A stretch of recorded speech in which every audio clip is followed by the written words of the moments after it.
Welcome to the federal Andhra Pradesh. Andhra Pradesh రాష్ట్రంలో రాజకీయ రచ్చ కొనసాగుతోంది. పరిపాలన పక్కకు పోయింది.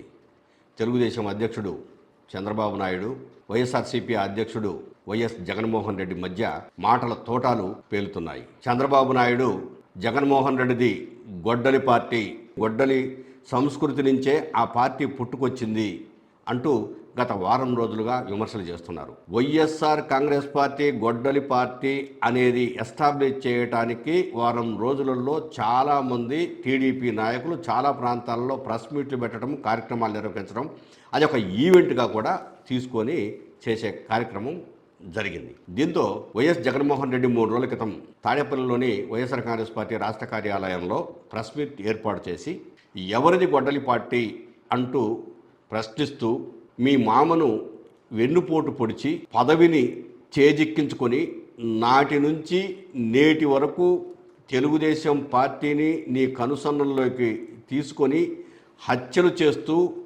నీకు ఎదురు తిరిగిన వాళ్ళను, ప్రశ్నించిన వాళ్ళను చంపుతూ నువ్వు రాజకీయాలలో ఉన్నావు, నీదా గొడ్డలి పార్టీ మాదా అంటూ ప్రశ్నించాడు. ఆ తర్వాత మళ్ళీ మరుసటి రోజున చాలామంది తెలుగుదేశం పార్టీ నాయకులు, ప్రధానంగా రాయలసీమ తెలుగుదేశం పార్టీ నాయకులు భగ్గుమని మంటలు రేపారు, మాటల తోటాలు పేల్చారు. మంత్రి పయ్యావుల కేశవ్, మాజీ మంత్రి కాలువ శ్రీనివాసులు, పూర్వం వైఎస్ రాజశేఖర రెడ్డి గారితో సహచర్యం ఉన్నటువంటి బీసీ జనార్దన్ రెడ్డి, ఇంకా పలువురు వైఎస్ఆర్ కాంగ్రెస్ పార్టీ నాయకులు తీవ్రమైనటువంటి ఆరోపణలు నిన్న ఇవాళ గుప్పించారు. జగన్మోహన్ రెడ్డి కుటుంబంలోకి జొరబడి వ్యక్తిగతంగా కూడా రాజారెడ్డి వాళ్ళ నాన్న దగ్గర నుంచి, రాజారెడ్డి దగ్గర నుంచి వైఎస్ రాజశేఖర రెడ్డి, వివేకానంద రెడ్డి వీళ్ళందరి గురించి వ్యక్తిగతంగా మాట్లాడారు. అయితే జగన్మోహన్ రెడ్డి మా కుటుంబంలో వీళ్ళందరి చావుకు చంద్రబాబు నాయుడే కారణము, ఆయన హయాంలోనే ఇవన్నీ జరిగాయి, మా నాన్న మరణం కూడా అనుమానమే, దీన్ని బట్టి మా నాన్న మరణం కూడా చంద్రబాబు నాయుడు నుంచే జరిగిందనే అనుమానాన్ని వ్యక్తం చేశారు.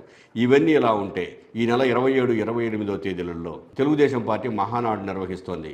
ఈ మహానాడులో వైఎస్ఆర్ కాంగ్రెస్ పార్టీ శ్రేణుల వ్యవహార శైలిని ఎండగట్టాలని, ప్రధానంగా వైఎస్ జగన్మోహన్ రెడ్డి చేసిన వ్యాఖ్యలను తిప్పికొట్టాలని, పార్టీ నిర్మాణాన్ని బలోపేతం చేయాలని, వైఎస్ఆర్ కాంగ్రెస్ పార్టీకి ఇప్పటికే క్యాడర్ సరిగ్గా లేనందున ఆ క్యాడర్ను చిన్నాభిన్నం చేయాలనే ఆలోచన కూడా తెలుగుదేశం పార్టీ చేస్తోంది. ఇందులో భాగంగానే కావలసినటువంటి అంటే వర్చువల్ పద్ధతుల్లో జరిగేటువంటి మహాసభలో పూర్తి స్థాయిలో క్యాడర్కు, కింది స్థాయి క్యాడర్కు తన సందేశాన్ని అందించేటట్టు చేస్తుంది. దాదాపు 2 రోజుల్లో 60 మంది ముఖ్యమైనటువంటి నాయకులు తమ ప్రసంగాల ద్వారా కార్యకర్తలను చైతన్యవంతం చేయడానికి నిర్ణయం తీసుకున్నారు.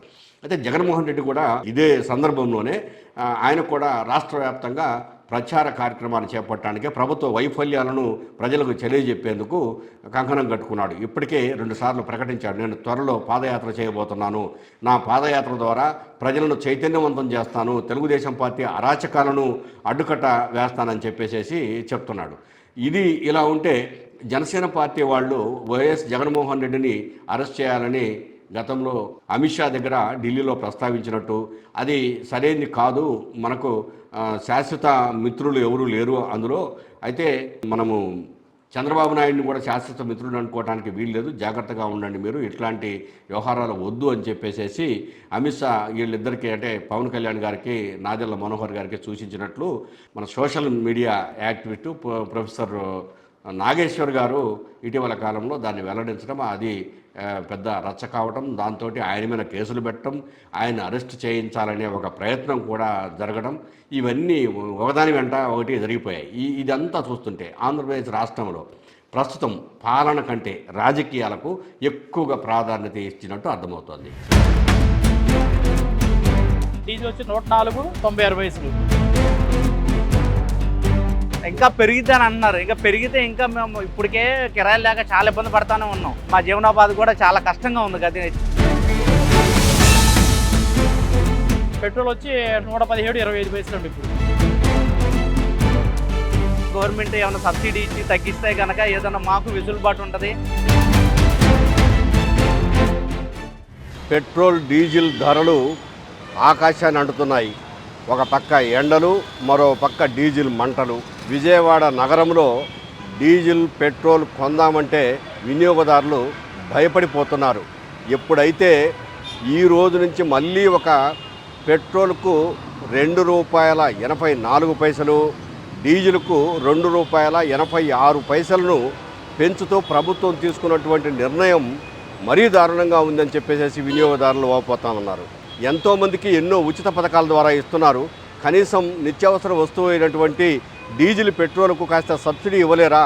ఇట్లాంటి విపత్తుల సమయంలో ఆదుకోలేరా?